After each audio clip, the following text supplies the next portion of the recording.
Que Dieu vous bénisse tous. Aujourd'hui, j'ai le privilège de partager un témoignage remarquable qui trouvera un écho profond chez beaucoup de personnes. C'est l'histoire de Grace, une femme de Chicago qui a vécu une expérience bouleversante après avoir frôlé la mort. Au milieu de son parcours, elle s'est retrouvée dans un endroit terrifiant, l'enfer, et c'est là qu'elle a rencontré un homme nommé David, qui lui a révélé quelque chose qui allait tout changer. Je m'appelle Grace Thompson et j'ai 38 ans aujourd'hui. Mais quand je réfléchis à ma vie, j'ai l'impression que la personne que j'étais en tant que jeune fille appartient à un monde complètement différent. En grandissant, je n'ai jamais eu ce que l'on pourrait considérer comme une vie facile. J'ai été plongé dans un état de bouleversement constant dès mon plus jeune âge.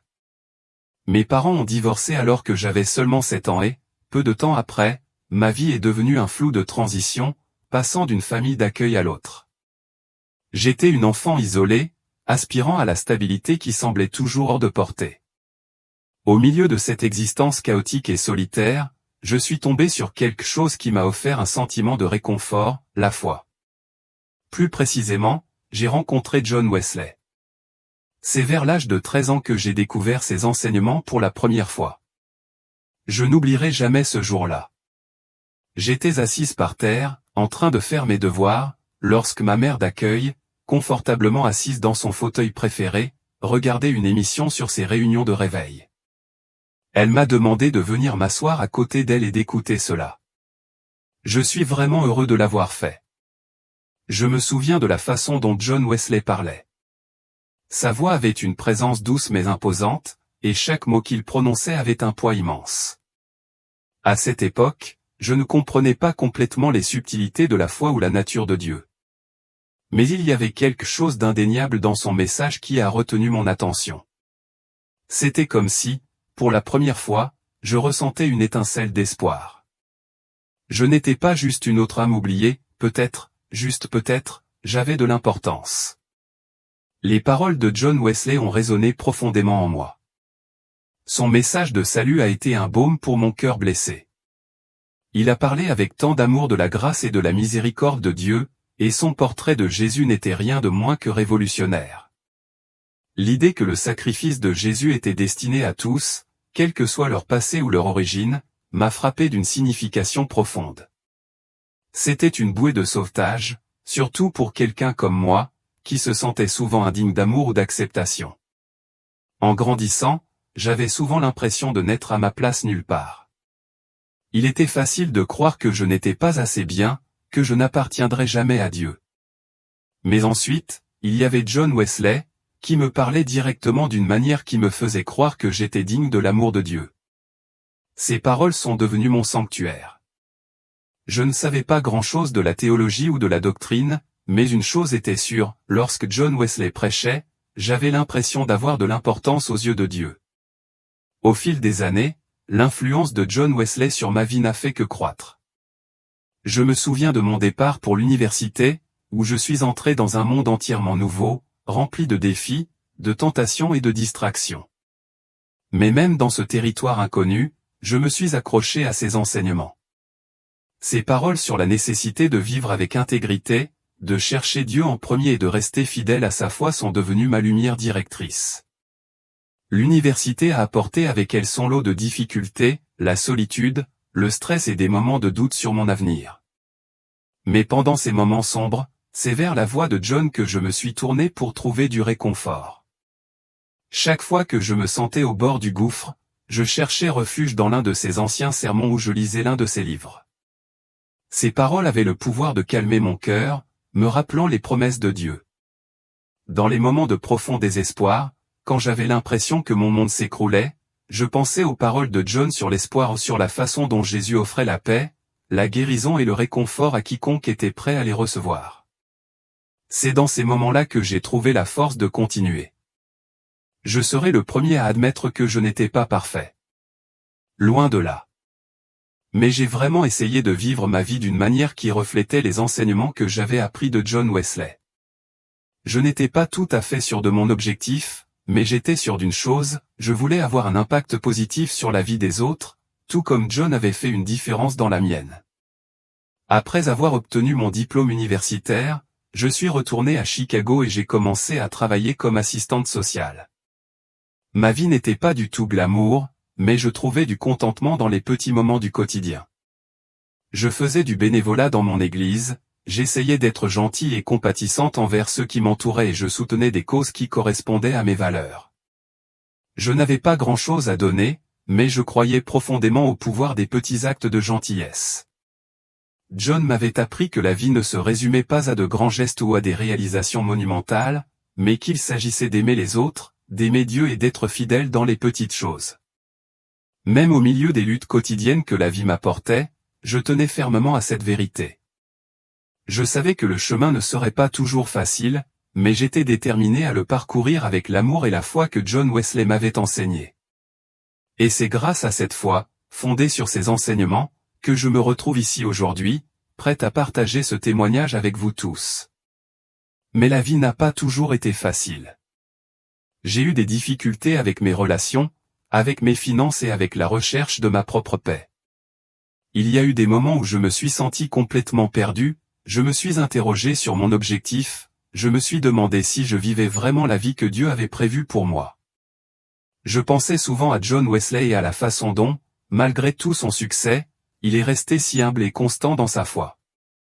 J'aspirais à être comme cela, à avoir une foi profonde et inébranlable qui pourrait résister à n'importe quelle tempête. Malgré tous mes doutes et mes luttes, une chose est cependant restée constante, mon admiration pour John Wesley. Son exemple de foi était quelque chose auquel je m'accrochais. Il n'était pas parfait, mais son dévouement à Dieu et sa capacité à dire la vérité dans la vie des gens était quelque chose qui m'inspirait chaque jour. Dans mon cœur, j'ai toujours cru que si je pouvais vivre avec ne serait-ce qu'une fraction de la foi et de l'objectif de John, je réussirais. Ainsi, même dans les moments les plus sombres, quand j'avais l'impression de m'éloigner de Dieu, je me souvenais de ses paroles. Dans ces moments de souvenir, je retrouvais mon chemin vers lui. Je savais que Jésus était la réponse à toutes les difficultés de la vie, même si je ne comprenais pas toujours comment ou pourquoi. Le message de John Wesley avait instillé cette vérité au plus profond de mon cœur. Et même si je ne le savais pas alors, cette vérité allait bientôt être mise à l'épreuve ultime d'une manière que je n'aurais jamais pu imaginer. Ces dernières années avaient été longues et difficiles pour moi. Le poids des déceptions de la vie commençait à peser sur moi. Mon travail de conseillère était devenu de plus en plus stressant. Mes finances étaient en désordre et les blessures de ma séparation étaient encore vives. La mort de mon père, il y a tout juste 1 an, avait été le coup de grâce. Je m'étais toujours tourné vers lui pour trouver du réconfort et des conseils, mais maintenant il était parti, me laissant plus seul que jamais.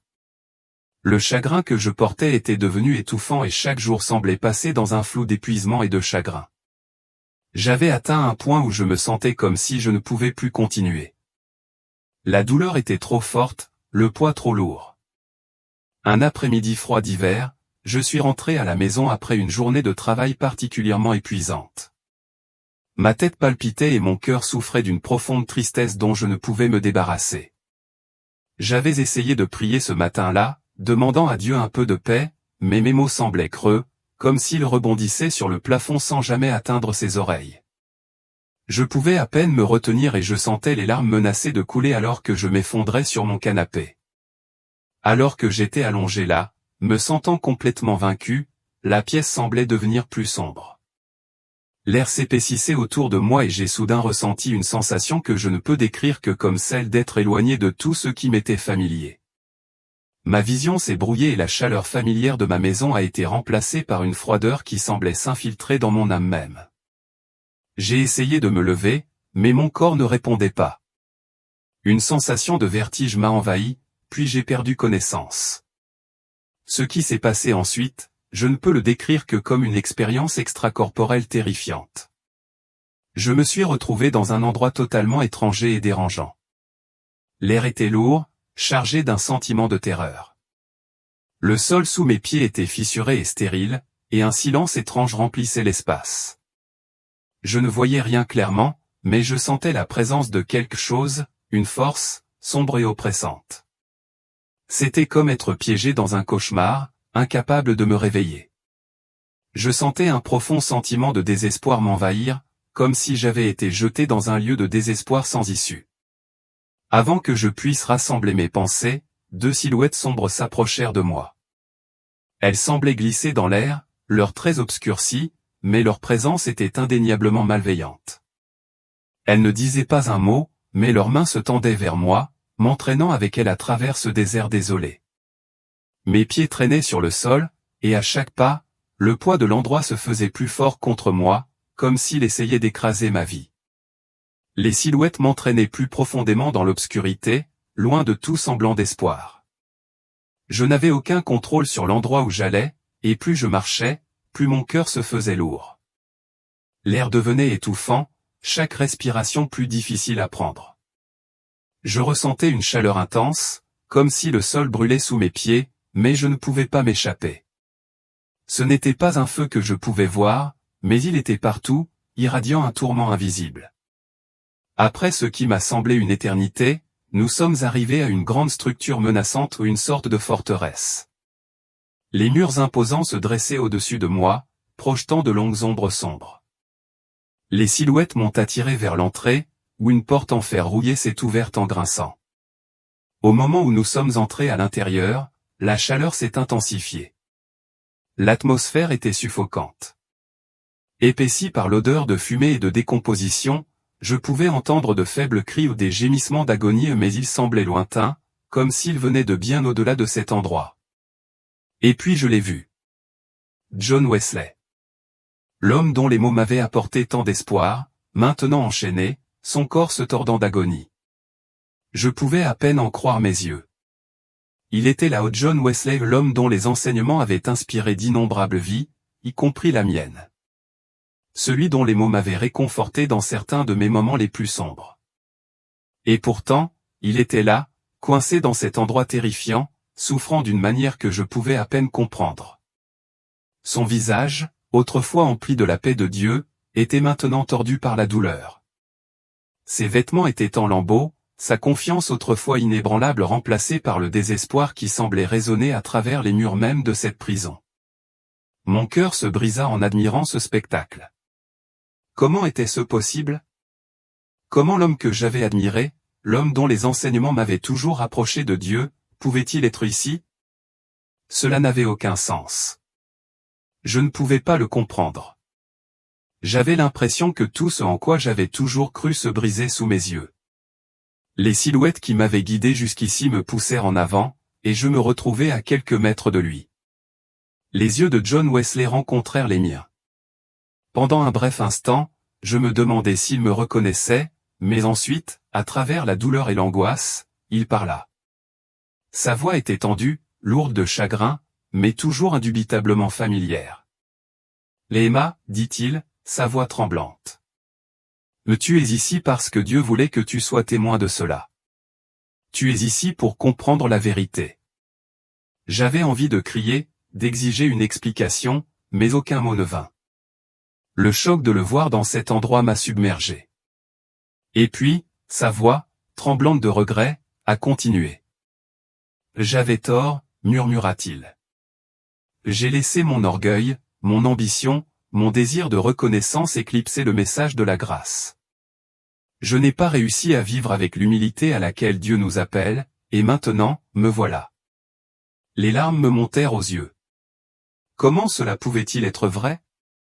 Comment un homme qui avait consacré sa vie à prêcher l'Évangile, à conduire tant de personnes au salut, pouvait-il se retrouver dans un tel endroit?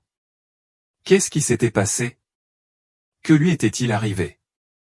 Je restais là, dans un silence stupéfait, l'esprit vacillant, essayant de donner un sens à tout cela. La chaleur, le désespoir, les cris lancinants qui résonnaient au loin, tout cela me semblait irréel, comme si j'étais prisonnière d'un cauchemar, incapable de me réveiller. Pourtant, je ne pouvais le nier, John Wesley était là, dans cet endroit infernal, et j'étais là aussi, témoin de cette scène inimaginable. Je restais figé sur place, le cœur brisé par l'homme qui avait été autrefois mon ancre, ma source d'espoir. Et à ce moment-là, une prise de conscience terrifiante commença à m'envahir, il ne s'agissait pas seulement des erreurs de John Wesley. Il s'agissait aussi des miennes. L'obscurité qui nous entourait n'était pas seulement le reflet de ses échecs, mais aussi des miens. Je commençais à comprendre qu'il ne s'agissait pas seulement d'une punition, mais d'une leçon. Une leçon que je n'oublierai jamais. L'air autour de moi était suffocant, le poids de la situation pesait sur ma poitrine. Je restais immobile, fixant l'homme dont les paroles m'avaient conduit au Christ, l'homme dont j'avais essayé de suivre l'exemple. Mais maintenant, John Wesley, celui qui avait guidé tant de personnes, était enchaîné, piégé dans un lieu de tourments inimaginables. Mon esprit avait du mal à saisir l'énormité de ce dont j'étais témoin. J'avais toujours cru que la fidélité à Dieu me protégerait, que vivre selon sa volonté me protégerait des tempêtes de la vie. Mais ici, dans ce royaume étouffant et infernal, tout ce que j'avais connu semblait s'effondrer. Tout ce que je croyais de la grâce de Dieu, de son amour, était mis à l'épreuve d'une manière que je n'aurais jamais pu prévoir. Le visage de John Wesley était déformé par l'agonie, mais il y avait une profonde tristesse dans ses yeux quand ils rencontrèrent les miens. Ses lèvres tremblaient lorsqu'il parla à nouveau, sa voix un mélange de regret et de honte. « Léma, dit-il doucement, les mots se détachant presque de sa gorge. Je n'ai jamais voulu que tu vois cela, mais Dieu voulait que tu comprennes. Je pouvais à peine trouver ma voix. Le poids de la situation était trop lourd à porter. Comment cela pouvait-il arriver? Comment quelqu'un comme John Wesley, un homme qui avait consacré sa vie à prêcher le Christ, pouvait-il se retrouver ici, dans ce lieu de tourment inimaginable? Cela n'avait aucun sens. Plus je le regardais, plus mon cœur se brisait. J'aurais voulu fuir ce cauchemar, mais je ne pouvais pas bouger. Je me sentais paralysé, incapable de comprendre ce qui se passait sous mes yeux. John Wesley prit une inspiration difficile, sa poitrine se soulevant et s'abaissant avec difficulté. Malgré les chaînes qui l'attachaient, ses yeux exprimaient une intensité tranquille, comme s'il savait quelque chose au-delà de cet instant qu'il avait besoin de partager avec moi. Lentement, il se remit à parler, et cette fois ses mots étaient plus lourds, empreints d'une vérité indéniable. J'avais tort, dit John Wesley, la voix brisée. Je pensais faire la volonté de Dieu, mais je ne la comprenais pas complètement. J'ai laissé la célébrité, la foule, l'adoration obscurcir ma vision. J'ai laissé mon orgueil prendre le dessus, et j'ai transformé mon ministère en quelque chose qui me concernait, pas en quelque chose qui concernait Dieu. J'essayais toujours de traiter ses paroles, mais quelque chose dans son ton ou quelque chose dans sa façon de parler me faisait le croire. Il n'y avait aucune arrogance, aucune justification dans sa voix. Il n'avait qu'un profond regret, implacable. Je pouvais le voir dans ses yeux, dans la façon dont ses épaules s'affaissaient sous le poids de ses propres échecs. J'ai prêché l'Évangile, a-t-il poursuivi, et beaucoup sont parvenus au salut grâce à ce message. Mais j'ai laissé ma propre ambition déformer mon objectif. Je pensais servir Dieu, mais en vérité, je servais mon propre ego. J'ai utilisé son nom pour construire un héritage, pour créer un empire, alors que tout ce qu'il m'a toujours demandé, c'était de vivre humblement et de servir avec un cœur pur. Ces paroles m'ont frappé comme une vague, s'écrasant sur moi, me laissant sans souffle. J'avais passé des années à écouter ses sermons, croyant au pouvoir de son message. Comment avait-il pu se tromper à ce point?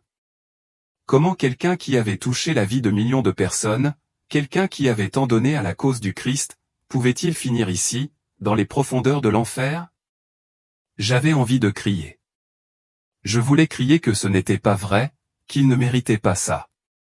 Mais tandis que je regardais John Wesley dans les yeux, j'ai réalisé que ce n'était pas seulement lui qui avait échoué.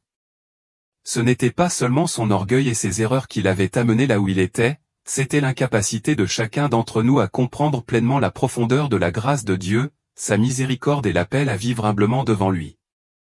John semblait ressentir ma confusion et ma douleur. Il me regarda avec une profonde sympathie, comme s'il pouvait voir le trouble en moi. « Léma, dit-il doucement, je n'ai jamais voulu que quiconque me suive. Je voulais qu'il suive le Christ. Mais je n'ai pas réussi à les diriger vers lui dans ma façon de vivre. J'ai permis aux signes extérieurs de la célébrité et du succès de prendre le pas sur le véritable message de l'Évangile. Et maintenant, j'en paie le prix. Je pouvais sentir mon cœur se briser en l'écoutant parler. Ces paroles n'étaient pas seulement une confession de ses propres échecs, elles étaient un miroir des miennes. Combien de fois avais-je cherché du réconfort au mauvais endroit? Combien de fois avais-je laissé ma propre fierté, mes propres désirs, me guider au lieu de rechercher la volonté de Dieu? J'avais admiré John Wesley pour sa foi inébranlable, mais maintenant, debout à cet endroit avec lui, je voyais la vérité, sa foi, son message, avait été compromis par ses propres faiblesses humaines. J'aurais voulu lui poser d'autres questions, savoir comment cela s'était passé, comment il était tombé si bas malgré sa connaissance de l'Évangile. Mais avant que je puisse parler, John a levé une main, les yeux remplis à la fois de tristesse et d'espoir. « Ne me jugez pas trop durement, a-t-il dit. J'étais un homme comme tout le monde. J'ai fait des erreurs, comme nous tous. Mais c'est ce que je veux que vous compreniez, il ne s'agit pas de la foule, de la célébrité ou de l'héritage que nous laissons derrière nous. Il s'agit de vivre chaque jour dans l'humilité, dans l'abandon à la volonté de Dieu. Il s'agit de comprendre que nous ne sommes rien sans sa grâce. Je me tenais là, absorbant chaque mot. Pour la première fois, j'ai vu John Wesley non pas comme une figure plus grande que nature, mais comme un homme imparfait, brisé, mais portant toujours le poids de ses erreurs. Et à ce moment-là, j'ai compris quelque chose de profondément important. Cet endroit, cet enfer, n'était pas seulement une punition pour le péché, c'était un rappel de la facilité avec laquelle nous pouvons nous égarer si nous ne gardons pas notre concentration sur les bonnes choses. Il ne suffisait pas de prononcer les paroles de l'Évangile, nous devions les vivre, les incarner dans chacun de nos choix. Le visage de John s'adoucit et il m'adressa un léger sourire, bien qu'il fût empli de tristesse. « Souviens-toi de cela, Emma, dit-il. La plus grande chose que nous puissions faire est de vivre humblement devant Dieu, non pas pour la reconnaissance, mais pour sa gloire. Cherche-le d'abord et il te guidera. » Ces paroles restèrent dans l'air alors que l'obscurité autour de nous semblait se rapprocher. Et même alors que je me tenais dans cet endroit terrible, avec John Wesley toujours enchaîné devant moi, j'ai ressenti une lueur d'espoir, une petite assurance tranquille que malgré nos échecs, la grâce de Dieu était toujours disponible, si nous étions prêts à nous humilier et à le chercher. Il y avait toujours un moyen de revenir en arrière. La voix de John Wesley était douce, mais il y avait une intensité derrière ses paroles qui semblait pénétrer profondément dans mon âme. Tandis qu'il parlait, il continuait à réfléchir à sa vie et aux nombreuses façons dont ses désirs personnels avaient influencé son ministère. Ses yeux, bien que remplis de tristesse, exprimaient une profonde compréhension. C'était comme s'il voyait maintenant clairement les erreurs qui l'avaient conduit à ce moment précis debout en enfer, enchaîné. Chaque mot qu'il prononçait était comme une leçon, un avertissement pour moi et pour quiconque voulait l'écouter. « Je n'ai jamais cherché à devenir célèbre, commença John, la voix légèrement tremblante. Je n'ai pas cherché à être sous les feux de la rampe. Mais les foules sont venues. Le message du salut a attiré les gens et j'ai eu une tribune pour partager la bonne nouvelle. Mais avec cette tribune est venue une pression à laquelle je n'étais pas entièrement préparé.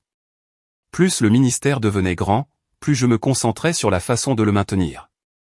J'ai commencé à croire que le succès de mon ministère était le reflet de ma propre fidélité.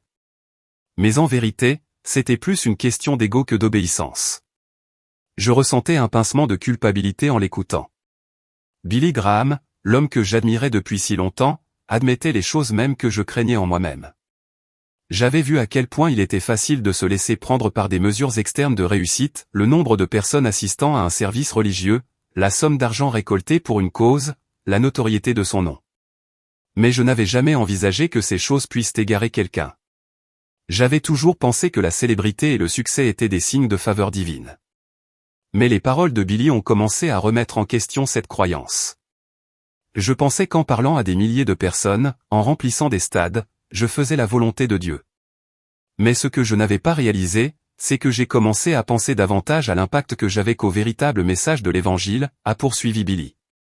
J'ai laissé les applaudissements, la reconnaissance et les louanges obscurcir ma concentration. J'ai commencé à penser que mon succès était la preuve que j'étais sur la bonne voie. Mais pendant tout ce temps, je perdais de vue l'humilité et l'abandon que Dieu désire vraiment de nous. Sa confession était frappante, si crue, si honnête. Personnellement, j'en ressentais le poids et je comprenais le profond regret derrière ses paroles.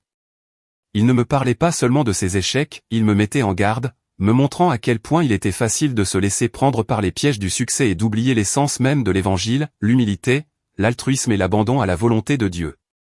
J'ai laissé ma célébrité devenir une idole, a déclaré Billy, les yeux emplis d'une tristesse presque palpable. Je pensais que tant que j'amenais les gens à Christ, les moyens n'avaient pas d'importance. Mais je ne me concentrais pas toujours sur le message. Je ne parlais pas toujours avec l'humilité que j'aurais dû avoir. J'étais tellement préoccupé de maintenir l'image d'un serviteur parfait de Dieu que j'ai perdu de vue le fait que j'étais un homme, comme tout le monde, ayant besoin de grâce. Je voulais lui en demander plus, savoir exactement comment il avait laissé son ego déformer son ministère. Mais alors que je me tenais là dans l'obscurité, j'ai réalisé que ce n'était pas seulement Billy qui avait échoué de cette façon. C'était une leçon pour nous tous, un avertissement sur les dangers de nous élever au-dessus du dessein de Dieu. Combien de fois permettons-nous à notre orgueil et à notre ambition de prendre le pas sur ce qui compte vraiment? Combien de fois justifions-nous nos actions au nom du succès ou de la reconnaissance, pour finalement nous retrouver vides à l'intérieur? La voix de Billy s'adoucit et il me regarda avec compassion dans les yeux. « Émilie, tu dois comprendre que Dieu ne s'intéresse pas à ton image publique ou au nombre de personnes qui connaissent ton nom. Il s'intéresse à ton cœur. Il s'intéresse à la façon dont tu vis quand personne ne te regarde, à la façon dont tu sers quand ce n'est pas pratique, à la façon dont tu te soumets quand le monde te dit de te battre pour ta propre gloire. C'est ce qui l'intéresse. » Ces paroles m'ont frappé avec une force à laquelle je n'étais pas préparé. J'avais passé tant d'années à essayer de prouver ma valeur, à essayer d'être à la hauteur des attentes, à la fois les miennes et celles des autres. J'avais laissé ma valeur être définie par ce que je faisais, par ce que j'accomplissais, par la façon dont les autres me voyaient. Mais les paroles de Billy ont percé la façade que j'avais construite. Il ne s'agissait pas de moi. Il ne s'agissait jamais de moi. Je l'ai regardé à nouveau, son visage gravé de regret et de remords, et j'ai ressenti un profond sentiment de tristesse. C'était un homme qui avait fait tant de bien dans le monde, qui avait prêché l'Évangile à des millions de personnes, et pourtant il admettait qu'il avait laissé son orgueil et son ego obscurcir son ministère. C'était une prise de conscience qui donnait à réfléchir. Le véritable ministère ne consiste pas à être reconnu, a dit Billy doucement. Il s'agit de montrer aux autres Jésus, pas à soi-même. Il s'agit de servir humblement sans rechercher la gloire, sans se soucier de la façon dont on est perçu. Il s'agit d'actes d'amour discrets, de prières invisibles, de petits sacrifices dont personne ne saura jamais rien. C'est là que réside la vraie foi. Je suis resté là en silence, absorbant ces paroles, les laissant pénétrer profondément dans mon cœur. Les flammes qui l'entouraient semblaient vaciller et danser, mais elles ne m'effrayaient plus. Ce qui me terrifiait, c'était de réaliser que moi aussi, j'avais vécu ma vie à la recherche de mauvaises choses. J'avais recherché l'approbation, la validation et la reconnaissance, tout en pensant que je servais Dieu.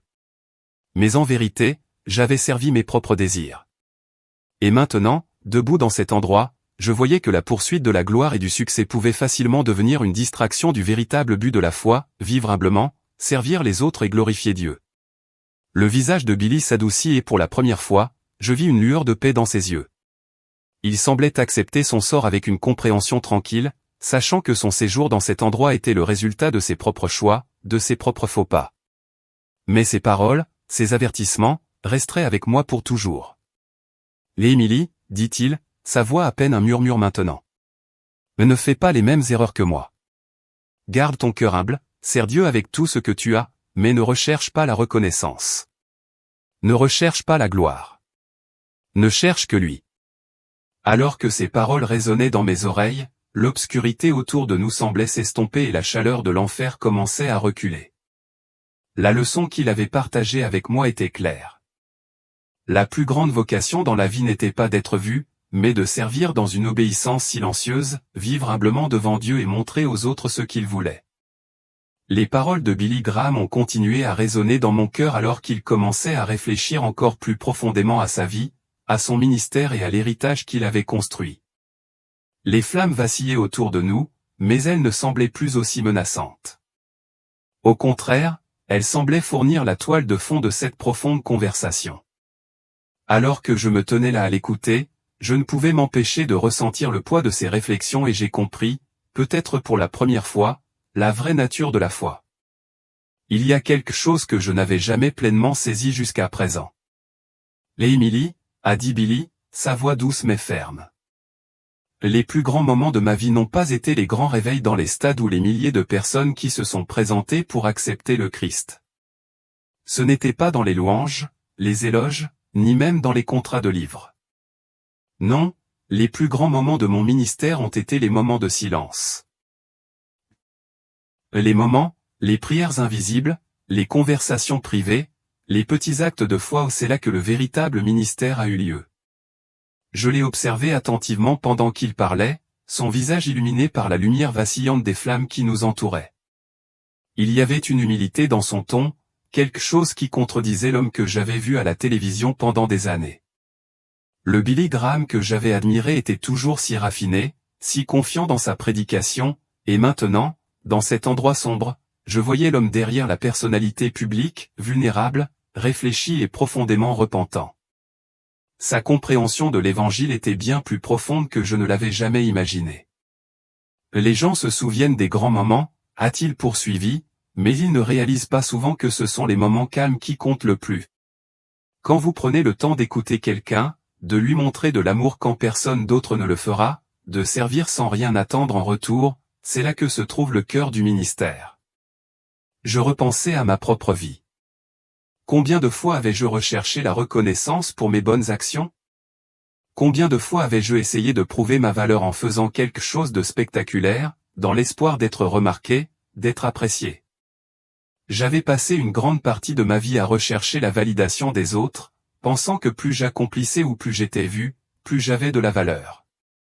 Mais maintenant, debout en enfer, écoutant Billy Graham parler, je comprenais que la véritable mesure d'une vie bien vécue dans la foi ne se mesurait pas au nombre de personnes qui connaissaient votre nom ou à l'ampleur de vos réalisations. Elle se trouvait dans l'invisible, l'obéissance silencieuse, les moments où personne ne regardait, où vous faisiez simplement ce qui était juste parce que Dieu vous appelait à le faire. Le regard de Billy s'adoucit alors qu'il continuait. Il est facile de se laisser emporter par les chiffres, par la foule. Nous vivons dans un monde qui valorise le succès selon les critères de ce monde, combien d'argent vous avez, combien de personnes vous suivent, combien de livres vous vendez. Mais rien de tout cela n'a d'importance quand il s'agit de Dieu. Il ne se soucie pas de la taille de votre ministère ou du nombre de personnes qui connaissent votre nom. Ce qui compte, c'est que vous soyez fidèle dans les petites choses. Pouvez-vous servir sans avoir besoin d'être vu? Pouvez-vous aimer sans rien attendre en retour? Ces paroles m'ont profondément blessé et pendant un moment, j'ai ressenti un sentiment de culpabilité accablant. J'avais passé une si grande partie de ma vie à courir après des choses qui n'avaient pas d'importance.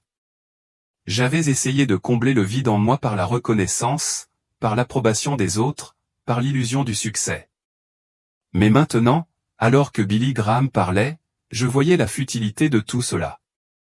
Le véritable ministère ne consistait pas à savoir ce que vous pouviez accomplir. Il s'agissait d'être fidèle à l'appel de Dieu, même lorsque personne ne regardait. Nous ne sommes pas appelés à être célèbres, Émilie, dit Billy, sa voix emplie d'une douce conviction. Nous sommes appelés à être fidèles, à servir les autres, à les aimer et à les orienter vers le Christ. Et parfois, le ministère le plus puissant se produit là où personne ne voit. C'est dans les moments de calme, quand vous choisissez d'aimer votre prochain, de pardonner à la personne qui vous a fait du tort, d'aider la personne dans le besoin, même lorsque personne d'autre ne le fera. C'est ce qui importe à Dieu. J'ai senti mon cœur commencer à bouger, comme si un poids que je portais depuis si longtemps était en train de s'enlever. La recherche de reconnaissance, le désir d'être vu et loué, me semblait si insignifiant maintenant. À ce moment-là, j'ai réalisé que le véritable héritage que nous laissons ne repose pas sur les applaudissements du monde, mais sur les actes de foi humbles et silencieux que nous offrons à Dieu. C'étaient les moments qui comptaient vraiment. La voix de Billy s'adoucit et pendant un bref instant, il resta silencieux. Je pouvais sentir la profondeur de sa compréhension et je savais qu'il avait trouvé une paix que je n'avais pas encore découverte. J'ai passé ma vie à prêcher l'Évangile, Émilie, dit-il doucement, mais j'aurais aimé passer plus de temps à aimer les gens sans rien attendre en retour. J'aurais aimé ressembler davantage à Christ humble, au cœur de serviteur, aimant sans rien demander en retour. J'espère que c'est l'héritage que je laisse derrière moi, pas dans les livres ou les stades, mais dans le cœur de ceux que j'ai touchés. Je restais là, absorbant ces paroles, sachant qu'elles étaient destinées à moi autant qu'à lui. J'avais passé une grande partie de ma vie à me concentrer sur le succès extérieur, à rechercher la reconnaissance, à faire mes preuves. Mais les paroles de Billy m'avaient ouvert les yeux sur une vérité plus grande, la vérité que le véritable succès aux yeux de Dieu ne dépend pas de ce que l'on peut accomplir, mais de la fidélité avec laquelle on le sert, lui et les autres, même dans les plus petites choses. Alors que la réflexion de Billy touchait à sa fin, j'ai ressenti un profond sentiment de paix m'envahir. Les flammes autour de nous semblaient s'éteindre et je me sentais rempli de la certitude tranquille d'avoir appris quelque chose d'inestimable. Il ne s'agissait pas de grands gestes ou d'éloges publics, mais de vivre humblement, de servir fidèlement et d'aimer sans rien attendre en retour. C'était le genre d'héritage que je voulais laisser derrière moi, un héritage qui oriente les autres vers le Christ, pas vers moi-même. À ce moment-là, j'ai su que je commençais à comprendre la véritable essence de la foi. Alors que Billy Graham finissait de partager ses réflexions, l'atmosphère pesante qui nous entourait a commencé à changer. La chaleur et l'obscurité autrefois oppressantes du lieu semblaient reculer, remplacées par une paix que je n'avais jamais connue auparavant. C'était comme si les flammes elles-mêmes vacillaient moins violemment, répondant à la transformation qui se produisait dans mon propre cœur. Je me tenais là, mon esprit s'emballant avec les vérités qu'il avait révélées, mais quelque chose de plus profond s'agitait en moi. C'était comme si mon âme était en train d'être rééquilibrée, mes priorités réalignées. J'étais arrivé ici perdu, confus et accablé par mes difficultés, mais maintenant, j'avais un sentiment de clarté, un éveil que je ne pouvais nier. Billy me regarda avec des yeux compatissants. « Et Émilie, dit-il doucement, il n'est jamais trop tard pour se tourner vers Dieu. Même maintenant, tu as la possibilité de tout lui abandonner. La clé de la paix, de la joie, de la finalité ne réside pas dans les applaudissements du monde, mais dans l'abandon silencieux à la volonté de Dieu. » Sa voix était remplie de la sagesse de quelqu'un qui avait parcouru un chemin long et difficile, quelqu'un qui avait compris que la réponse à tous les bouleversements de la vie se trouvait dans l'amour et la grâce de Dieu. Pour la première fois de ma vie, je comprenais ce qu'il voulait dire. J'avais toujours recherché une validation, un succès, des réponses. J'avais cherché un sens à tant d'endroits, pensant que si je pouvais simplement accomplir plus ou être plus, je me sentirais enfin entière. Mais maintenant, je réalisais que la véritable paix à laquelle j'avais aspiré ne pourrait jamais être trouvée dans des réalisations extérieures. Je n'y suis parvenu qu'en me soumettant pleinement à Dieu, en reconnaissant que son amour et sa grâce étaient suffisants, quelles que soient mes circonstances. Les paroles de Billy ont commencé à résonner dans mon esprit tandis que je pensais à ma vie, les difficultés que j'avais rencontrées, les erreurs que j'avais commises, la souffrance que j'avais endurée. Tout cela semblait s'effacer alors que je me tenais là, baigné dans la lumière de la vérité. J'avais vécu si longtemps avec la fausse croyance que je devais gagner ma valeur, que je devais être vu et validé par les autres. Mais maintenant, je comprenais que j'avais toujours été apprécié par Dieu, non pas pour ce que je pouvais faire, mais simplement parce que j'étais à lui. Une paix profonde et écrasante m'a envahi, et j'ai eu l'impression qu'un lourd fardeau avait été enlevé de mes épaules. Pour la première fois, j'ai vraiment saisi le concept de la grâce, comment, malgré mes défauts, malgré mes échecs, Dieu m'aimait tel que j'étais. Je n'avais pas besoin de faire mes preuves. Je n'avais pas besoin de courir après l'approbation du monde. Tout ce dont j'avais besoin, c'était de faire confiance au plan de Dieu pour moi et de m'abandonner à sa volonté. Le visage de Billy s'est adouci lorsqu'il a vu le changement en moi. « Tu as entendu la vérité maintenant, Émilie. Ne la laisse pas t'échapper. Prends ce que tu as appris, vis-le et laisse-toi guider. Souviens-toi, la vraie foi ne concerne pas ce que nous accomplissons, mais qui nous sommes en Christ. Humilie-toi, sers les autres et marche dans sa grâce. » Alors que ces paroles s'estompaient, je me suis senti ramené à la réalité, au monde que j'avais laissé derrière moi. L'endroit autour de moi, l'obscurité, le feu, le désespoir, a commencé à s'estomper également. C'était comme si l'essence même de mon être était tirée en arrière, loin des profondeurs du désespoir et vers la lumière de la vérité de Dieu. Soudain, tout est devenu noir. J'ai halté, le poids de l'expérience s'écrasant sur moi d'un seul coup. Le doux bourdonnement des machines et le bip d'un moniteur cardiaque ont rempli la pièce. Je n'étais plus en enfer. J'étais allongé dans un lit d'hôpital entouré de murs blancs stériles et du doux bourdonnement des machines qui m'avaient ramené à la vie. Mon cœur battait fort et pendant un moment, je n'étais pas sûr si ce que j'avais vécu était réel ou juste un rêve éveillé. Mais la paix que je ressentais, la transformation que j'avais subie était indéniable. Les larmes me montèrent aux yeux lorsque je réalisais qu'on m'avait donné une seconde chance ou une chance de vivre différemment. On m'avait montré la vérité sur ce qui comptait dans la vie, ce que signifiait vraiment suivre le Christ et comment vivre avec humilité, amour et foi. Et je savais, au plus profond de mon cœur, que je ne serais plus jamais la même. J'ai levé les yeux vers le plafond, le cœur rempli de gratitude. Merci, Dieu, ai-je murmuré. Merci de m'avoir montré le chemin. À ce moment-là, j'ai su que j'avais été transformé spirituellement. Je ne chercherai plus la validation au mauvais endroit. Je ne courais plus après les promesses creuses du monde. J'avais trouvé mon véritable but, vivre humblement devant Dieu, servir les autres et faire confiance à sa grâce. J'avais été témoin de ce qui pouvait arriver lorsque nous laissions notre orgueil nous égarer, et j'avais appris l'importance de me soumettre pleinement à la volonté de Dieu. Le chemin qui m'attendait ne serait pas facile, je le savais. Mais je savais aussi que je n'étais plus seul. J'avais la force de l'amour de Dieu pour m'aider à traverser cette épreuve, et j'étais prêt à marcher dans la foi, avec humilité et grâce, pour le reste de mes jours. La pièce était maintenant silencieuse, les machines bourdonnaient doucement en arrière-plan, alors que j'étais allongé là avec un sentiment de calme que je n'avais jamais connu auparavant. La route qui m'attendait était incertaine, mais pour la première fois depuis longtemps, je n'avais plus peur. On m'avait donné une seconde chance, une nouvelle perspective, et j'étais déterminé à en tirer le meilleur parti. Je n'avais plus à lutter pour le succès mondain. Je n'avais plus à rechercher l'approbation des autres. Au lieu de cela, je chercherais seulement à suivre le chemin de Dieu, à servir les autres avec le même amour et la même humilité que j'avais appris à adopter. J'ai fermé les yeux, offrant une prière silencieuse d'abandon. J'ai senti le poids du monde s'enlever de mes épaules et le remplacer par la paix, une paix qui ne venait que du fait de savoir que j'étais exactement là où je devais être. Quoi qu'il arrive ensuite, j'étais prêt à l'affronter avec foi, humilité et un cœur ouvert à la volonté de Dieu. Alors que j'étais allongé là, les paroles que Billy Graham avait partagées avec moi résonnaient dans mon esprit, un rappel constant de la vérité que j'avais désormais acceptée. La vraie foi ne concerne pas ce que nous accomplissons, mais qui nous sommes en Christ.